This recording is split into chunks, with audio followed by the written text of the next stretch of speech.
what day is it today? It is Thursday. That's right. It's Thursday, August 16th, 2018. I'm sitting here with Mr. Christian Powers at the Botanical Gardens right by the Ballard locks. And you might know Christian. He's a drummer in Kingdom of the Holy Sun, Afterlife Giftshop, Kilcid Band, and he's also doing some solo work under the name of Eat Your Shadow. That's right. And there's even one more band called Mind Beams. Mind So there's Beams. 4 bands and a solo project. Oh boy. Yeah. How do you organize your time? Oh, you know what? I work doubles a lot. I try to work like 3 to 4 days a week so that I can put 3 to 4 days back into music, which does not at the moment make me very much money. So I have to try to stack up as much work as I can so that I can have that time off. Hear you on that. In 3 or 4 days, it's like 3 and 3 is 6, 4 and 4 is 8. Every now and then you might land on 7 days. Yep, that's true. Yeah, that's true. Well, this conversation is going to be quite a roller coaster. I was telling you that I want to cover a lot. Yeah. So buckle up. Okay. I hope you're ready. I'm ready. All right. So I think from like a really basic starting point, right? I'd love to learn how you first started to play the drums. Like what got that going? Awesome. Okay, so many moons ago, I was 10 years old and I was making drum sets out of pillows and pots and pans. And my parents said, you know what, this guy, we got to get him a drum set. And so they, for my birthday, they wrapped a picture of a drum set in an envelope. And I was so earnest and sweet that I was like, oh, thanks, Mom and Dad. It's a picture of the drum set that I wanted so bad. And I was like almost tearing up inside because I was like, I didn't even get the drum set. I just got a picture. And they were like, no, it's on its way. And I was like, then I was super excited. At that point, I started taking lessons from a man named Steve Grandinetti. And later, when we get to the Kilcid band, Steve Grandinetti taught me, Connor, and Kyle how to play music. He taught like all my friends that I grew up playing music. He was an amazing teacher. And this was like right around 10 or 11 10 years years old. Yep. I actually got into drums because my friend Conor Sisk, I went to visit him and he had a drum lesson with Steve Grandinetti. And he played The Ocean by Led Zeppelin. And that's a pretty tricky song to play. And he was like 10 years old and he was just nailing it. Like Connor's an amazing musician. And so he was a big inspiration for me. Connor, you mentioned Connor. I think I actually saw him perform before I ever saw you perform in Kingdom of the Holy Sun. I think in Pale Noise. Yeah, totally. Connor's in Pale Noise. He's another guy that's been in a lot of bands throughout the years. Awesome. So why the drums though? I mean, because as a little kid, and still, but I looked up to my dad, and he played the drums, he said, when he was in high school. Okay. And so I wanted to, do so. I loved music. My dad was more into sports, and I was like, well, if I play the drums, like he'll, think that's cool too. And then I just got obsessed, which my dad never was, and so I just took it to a different level than he ever did. But that was kind of the first spike of my interest. So tight relationship with your parents then. That's awesome. Yeah, definitely have a good relationship with them. I mean, we've mentioned a few of the guys from Kilcid Band. I've finally had the pleasure of hearing you all live for the very first time, just like a handful of weeks ago back in July for your release show. Yeah. I gotta tell you, I mean, like, you and I have been planning to do this for quite some time. Trying to do my homework for that was maybe the most frustrating thing ever because there was nothing online. The only dude, like, the only things I surfaced online were, like, these YouTube videos from when you all were noticeably younger, like, you were, like, 2 years old. That's an exaggeration, of course. That's crazy. Like, yeah. But then when I learned it was intentional, that you took everything down pre-release to kind of like build up for it, then it became like a cool fact, right? But like what was the intention behind that? So the Kilcid Band has been working on an album since like 2009 or 2010. We finally released that album, and then the manager from Mimicking Birds, or at least someone who helps them out, kind of gives them direction, said, hey guys, you just released a full-length album. I think you should strip this down and re-release it as just like your top 3 songs. Oh, okay. And we were all a little nervous, especially me. I was like, I don't know about that, but I'm gonna go with the game plan. You know, trust my friends, trust his name's Zeke. He's a good guy.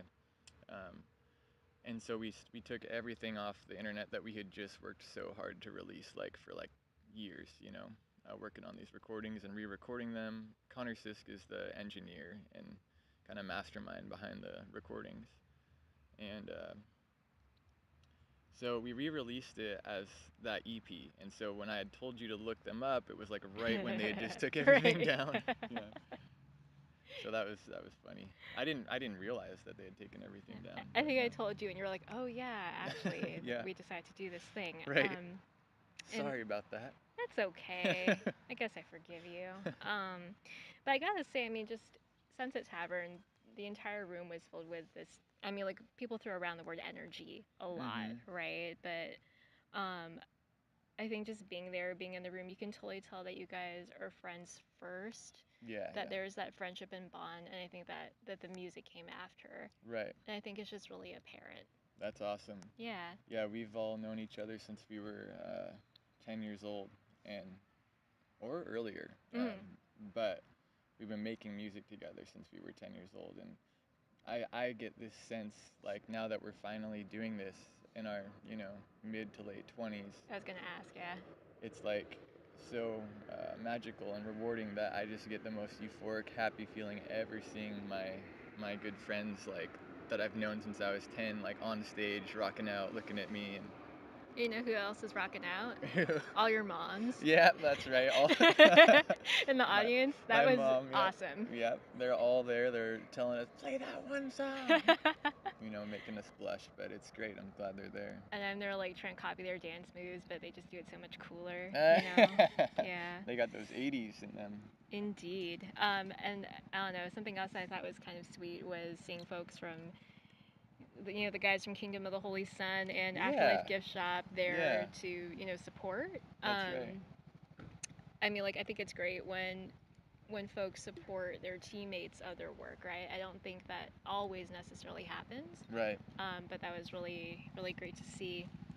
Yeah, I think those guys um, were kind of curious in Kingdom. They hadn't really heard us yet. And then Afterlife Gift Shop, those guys have been good friends for a long time. Is that Oh, a there's helicopter? a helicopter going over. It's kind of low. I hope everything's okay. Crossing fingers here. We'll keep going though. Yep. Moving on. No. Yeah. If anything does happen, maybe this will be the last It'll time be a people. recording of it. Yeah, hopefully They'll not say, though. hey, listen to that. That's where that happened. Maybe we'll just let it pass. That's a military helicopter right there. Ooh. How do you know that? What's that? Oh, because it had like 2 huge propellers. Oh, okay. I'm And not it very was like familiar. dark green. I'm not very familiar either, but I've never seen a helicopter like that, Oh, okay. except in like Vietnam movies. The Good Get Gone music video. Yeah. Let's talk a little bit about that. Okay. Who conceptualized it? That was all Joel Mars. He is a wonderful, creative individual who has taken on the burden of filling in all the gaps that you need to make stuff happen. He wrote up a script, like actually wrote it up, and his girlfriend Ashley Campbell did the camera work and filming for it, Mm-hmm. and along with our friend Nick. And he put this together, and I remember being like, "Oh, this seems kind of skeptical. Like, how's this gonna work? It's such a concept, and most music videos are just people like rocking out on their own instruments, and this was like a real production that we had to do, that we had to get all of our friends on board for. But it was so worth it, you know. And did the concept of hoop jousting come before or after Oh the yeah, music video? hoop jousting is something that is gonna be. It's actually, if you look it up on YouTube, it's online right now. Tristan, our lead singer, is teaching it. But that has been something that Tristan has brought to the table for since we were just out of high school when we met him, and he taught us about it. He said, "I invented this sport. You're gonna do it," and we would be like bleeding, bruised. Like we would go to this house in Wallingford where all those guys lived. I was actually living in San Francisco at the time, and I came back, and they had started the kilcid band, and I was really jealous. I was like, God damn it, why am I in San Francisco right now? Like, and so I came back, and when I was visiting them, they showed me their music and they showed me hoop jousting, and so that goes way back. And Tristan's just amazing at it. He came up with all these terms and Which are explained in the video which are that he's got explained in the with video. Conor, Yeah, the right? hoop jousting video. I gotta say, this is kind of sick, but you've just validated something for me in terms of like bleeding, bruises, Yeah. etc. Because watching the two of them do it, I was just sitting there like kind of cringing everything. Yeah. Just like really afraid. Tristan made these big hoops out of PVC pipe and like duct tape and stuff originally, and they're like way heavier than actual hula hoops, and so they kind of bruise up your body just spinning them, but it's pretty fun. It's pretty intense, and he's made some more amateur hoops for people that want to just try it out and have some fun. All right, maybe I start out with Start that out one. with one of those ones, yeah. Yeah. And then you can work your way up. You'll get toned. Maybe Very it'll be toned. like bubblegum scented and like extra fun. Yeah, You know? Okay. totally. Kilcid Band opening up for Modest Mouse here on August 25th, which is coming up just next week. Yeah. Very excited to hear that. Yeah. Congratulations. Thank you. It kind of feels surreal, like a dream. Like, oh, so Modest Mouse is going to be playing in your hometown where you grew up, and you're going to be the openers. Like, none of us ever expected that to happen. Modest Mouse playing in our hometown or getting to be the openers. Mm-hmm. Along with, we got featured band on 107.7 the same month that we got offered that show, and I found out we got that show on my birthday, and so everything feels like it's really coming together. I took some risks in many different ways to follow my dreams, and it's like I just don't know how to do anything else, and I have to do it, and I'm starting to see some rewards, and it feels better than you can imagine for sure. Awesome birthday gift for sure. Yeah. To say the least, right? Right. Taking a quick pivot into what you've described as Kilcid Band's alter ego, which is your solo work, Mm-hmm. Eat Your Shadow, right? Right. Definitely want to dive in there in anticipation of your solo work that's releasing this autumn. Yeah, I'm gonna try to release it on Halloween because I've always liked scary movies and scary things, and the music is slightly dark, and so I think it would be fun. I got that vibe too, for sure. So I found your demos online. Yeah. First question I've got is if you recorded them solo in different layers or if you worked with other musicians for the recordings. All right, so this all started, I just moved back from San Francisco. It was like 2 years after high school, and I had wrote my first like 2 songs while I was gone. And my friend Connor, who I'm going to bring up over and over again because he's always been there for me, recorded them with me. And I think I gave him like $100 or something for a song, which is like nothing. And so we just started putting. I didn't know I was making an album. I didn't know anything except that I wrote some songs and I had to record them because then they would be immortal. And I wanted to be able to move on from them, and I didn't feel like I could until they were recorded. Okay. And so the concept of eating your shadow, I mean, I looked it up, Googled it, did the usual things, and I feel like I have a semi-decent understanding of it, but like how would you yourself describe the concept of eating one's shadow? So I went through a phase when I came back from San Francisco, and I was into shamanism, I was into psychology, and I was reading this book by Jung, and I read about the shadow, and I felt like I was going through a lot of stuff. I've had my own struggles in life, and I found something inspirational, which was to not run from your negative feelings or who you are in any way, because if you do, those are just going to come out in a more aggressive, primitive way. And so you have to find outlets for all of the hard things that you're going through in life. And I have to say, eat your shadow. Like, I don't know if I'd say it saved my life, but it definitely, like that band, that solo project was what gave me hope through some tough times, and really inspiring for me that once I started to record with Conor. Mm-hmm. And so I named the band that because I felt like that's what I was doing when I was recording those songs. All the songs are very just heartfelt. I call it an audio biography. Yeah. Okay. Kind of felt that way too, which definitely want to get into here. And um, yeah, I was definitely curious to know if you learned about the concept of eat your shadow before or after you actually needed it in your life. Right. I learned about it. I learned about it while I was in the middle of doing it, and so Okay. it felt sort of serendipitous that I had stumbled upon this thing, and I saw there was like workshops for like shadow work or like eating your shadow and stuff like that, which I never did, but I did apply the principles to my music, and that's what I feel my solo project is, you know. I mean, how often do you think lessons really stand out to us in the moment that they're presented or in front of us, even when we don't actually need them? Because I feel like sometimes we go looking for something Right. and we miss part of the things that are trying to stand out to us. Mm-hmm. I also kind of wonder too, like, you know, if if we're capable of learning a lesson before we actually need it. Right. I think that if you're on the right life path and following what you're meant to do, regardless of if it brings you money or if it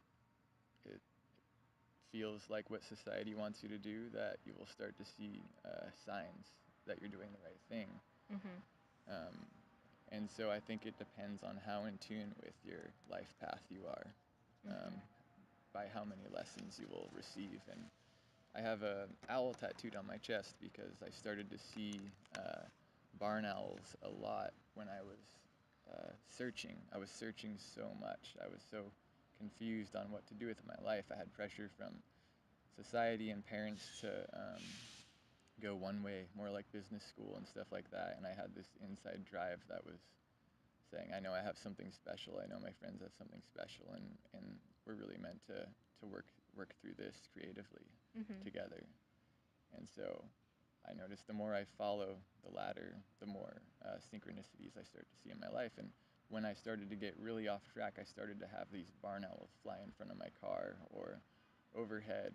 I haven't seen one now for like 4 or 5 years, which is how long I've been on a better path, I'd say. Is it like a haunting aspect? I'm not really sure It is a haunting what aspect. owls really signify or what they mean. Right. Well, I'm Native American, and my mom sees owls all the time, Mm-hmm. and my grandma was the Native American one, and she used to talk about owls, and it was this strange thing because I was the one to really dive into my Native heritage and talk to my mom and my grandma about it. My grandma passed shortly after I got into that, so I didn't get to talk to her that much. But Mm. now my mom is like obsessed with owls, and she's like, "Oh my gosh, it must be like our family totem or something." Oh man. So I think they're like a messenger um, for me, and for me at that time it was a warning. It was like, don't don't make this mistake again. Don't go down that road. You're searching. That's good, but you're gonna find some wisdom through this. But you gotta pull out of it. So it's not necessarily that owls symbolize something, it's more of a message of, hey, you need to be aware Yeah. or you need to be alert of something going on. And I don't know generally like what owls would symbolize. I just know what they were for me. Mm-hmm. Okay. Right. Um, more aircraft Yes. coming above us. 13 songs are going to be on your full album. I Yeah. know that much. That's right. You even offered to have me listen to them beforehand. Yep. I'm really glad that you did not. I really appreciate that. Just in case I wasn't able to exercise enough restraint today, which, you know, every now and then I'm good at, but, you know, sometimes I get really excited about things, but I do Yeah. look forward to, you know, listening to all of them. But the 4 songs that I was able to find via the SoundCloud, Mhm. it really does feel like a full story Right. already. Mhm. You know, and so I was wondering if you would like to entertain me in a song by song chat. Yes, I definitely would be into doing that. All right, fantastic. So starting out with number 1 here, Creature.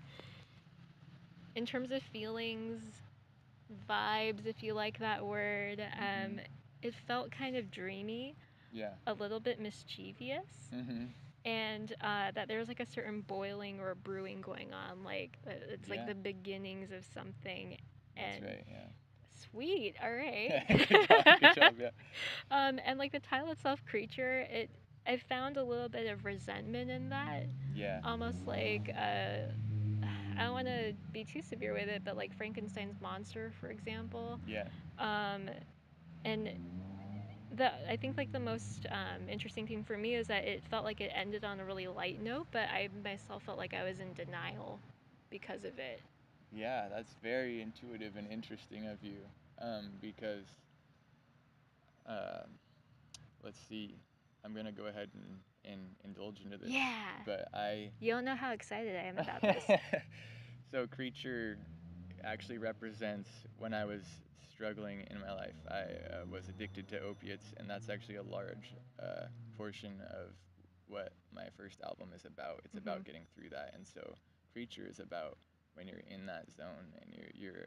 It was when I was actively in my addiction, and it mentions lying to your family and being okay with that. All these things that I'm not actually okay with um, when I'm clean, Mhm. and and then at the very end it like hits this really happy note, but I always sort of imagine that as someone like running away from what they're like. I pictured someone like running or actually relapsing, and so it's like this kind of strange, like it's happy but it's also scary. Okay. And so that's like a lot of what that uh, song entitles. For me, it's just about going through the motions with love and addiction, and how those intertangled together in my life. Mhm. And it's interesting because the next song, Messages, Right. the words are very blurry. Mhm.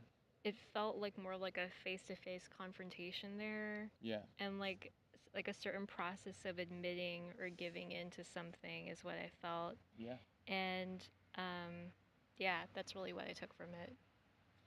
Messages. That's definitely right on. Messages is actually messages from my mother, because Okay. she's always been a pillar for me.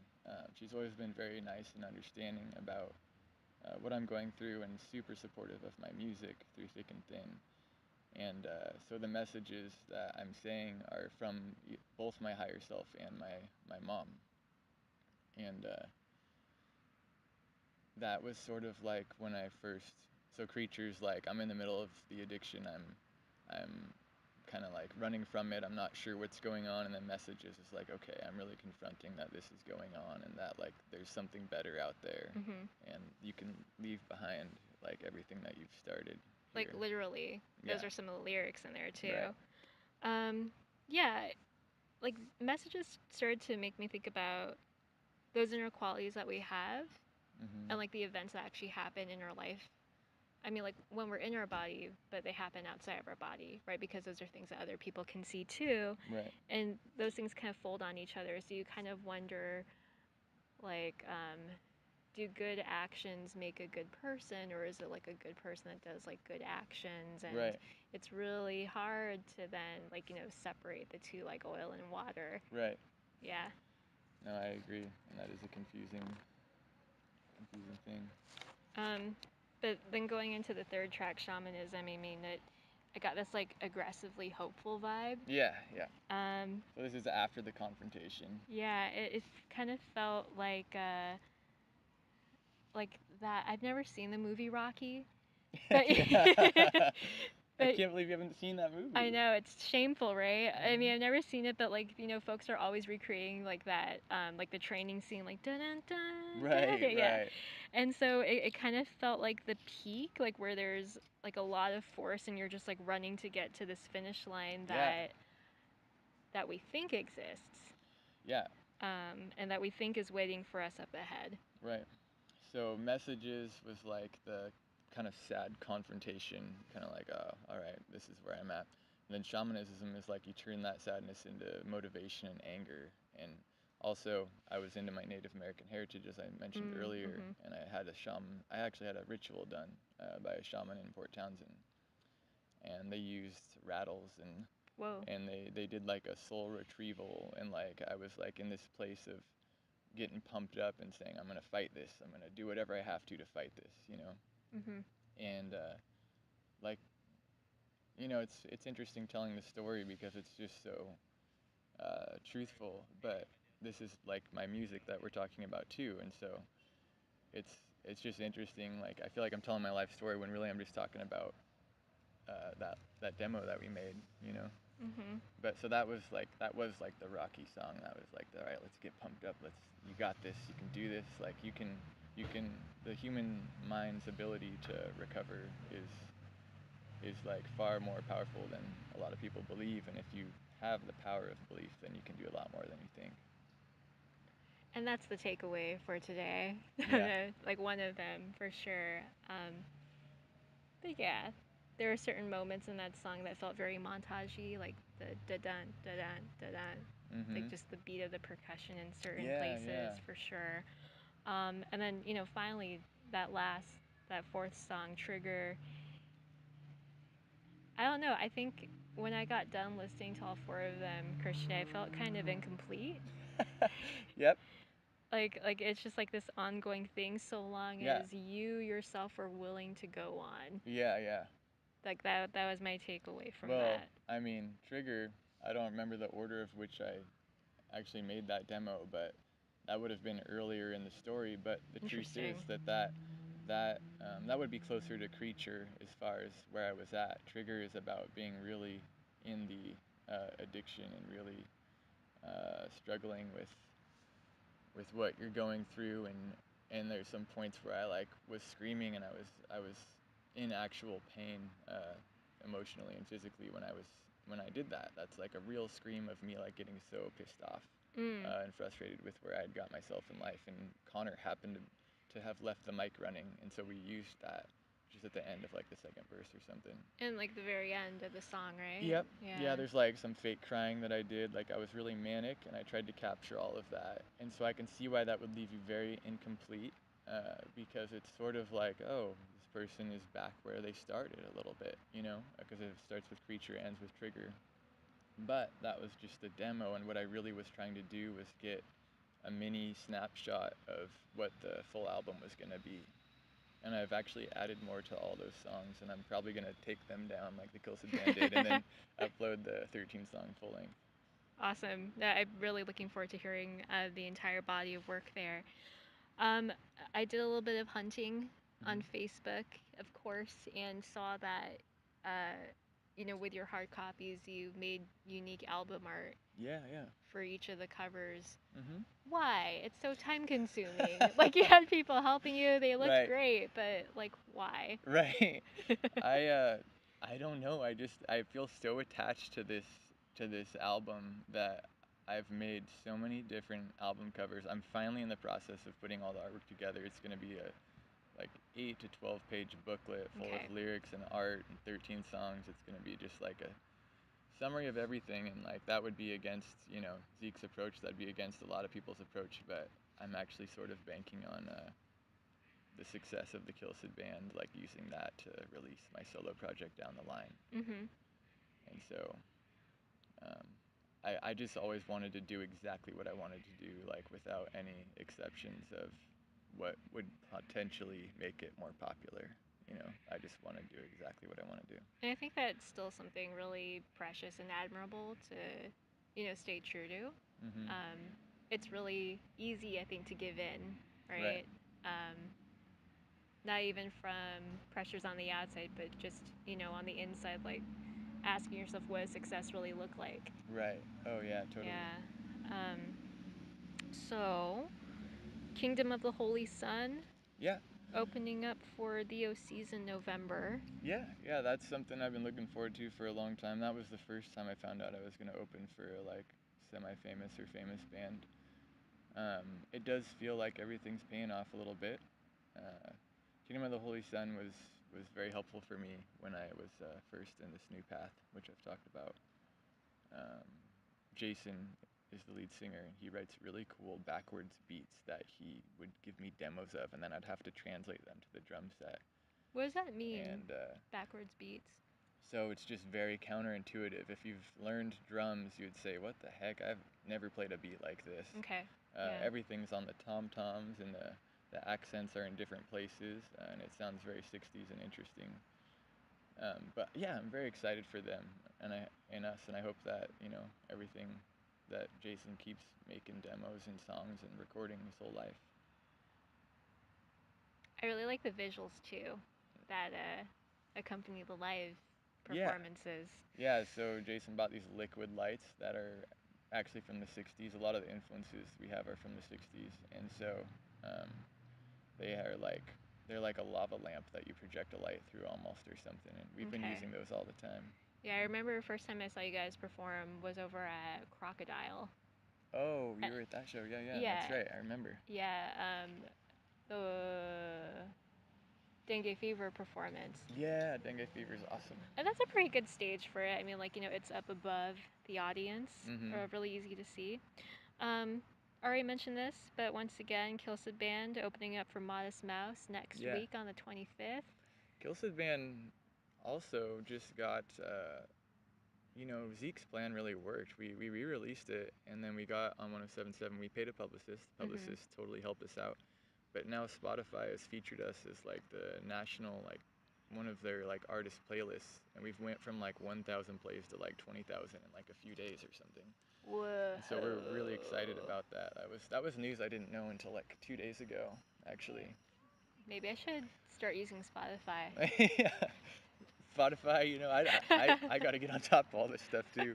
All my friends are telling me about it that I'm in the bands with. I'm like kind of a bohemian Right. musician, especially playing drums too. Nothing electric there, so. Right. People ask me, wait, Lori, how do you listen to music? And I'm like, doesn't matter. Yeah, CDs, Why, tapes. why No, do just you kidding. care, right? Afterlife Giftshop, another one of Yeah, the bands that you're in. I know that you've got some shows sprinkled around yeah. town later Afterlife on. wants to do a Halloween tour. I think we're playing October 27th at Conor Byrne. Okay, great venue. Yeah. And I love that band. I play keyboards and drums at the same time in that one, and so that has been a very fun challenge for me. Want to see that. Yeah. I don't even know what that would look like. Right. Yeah, it's weird. It's tough. It takes a lot of focus. Remind me of the fourth band that you're in. That's Mind Beams, and they are they have like a faster, louder, weird time signatures, um, Mars Volta type feel, and they are sort of my exercise as a drummer because the drum parts are crazy. Mm-hmm. And I love that band. I love all the bands that I'm in. It's like I just hope, that I can keep playing in them. So, I mean, like, as someone who doesn't play an instrument, Mhm. asking this, it's really sincere, but, like, Yeah. does your body feel a little bit differently after playing a live show with each one of the bands? Yeah. Um, I pretty much always feel really euphoric and good and Okay. happy. You get a really good cardio workout as a drummer, and I use shakers and percussion in the same hand that I hold drumsticks, which I don't see many drummers do. And it adds a new element to my bands, but it also is more exhausting and uses a lot more physical energy. Let's do a hand comparison. Yeah, your hands are way bigger.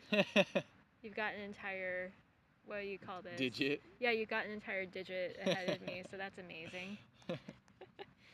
Yep, I try to use those to my advantage. And then finally, Eat Your Shadow releasing in the fall later this year. Super looking forward to that. I've been looking forward to that for years now. Mm-hmm. I finally made Connor master it. He said, "Oh, I haven't mastered much. I don't know if I'm." I said, "Dude, you've been working on this for years. You know it better than anyone. I trust you." I mean, I had my friends that said, "We don't want to record with Connor because it's just your friend's basement." And now that friend's basement are the same recordings that got us the show with Modest Mouse and on Mm-hmm. 107.7. And I'm kind of like, dudes, you should have listened to me. Like, Connor's amazing. He's the best. And he's literally like the best person I've ever recorded with. And I've recorded with lots of people. And so, big shout out to Connor here. Hashtag Conor Sisk. Yeah.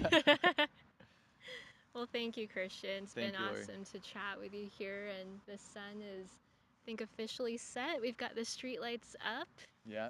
And the Botanical Gardens of Ballard. Voila. All right. Thanks, Lori. Hugs. Hugs all Literal around. hugs.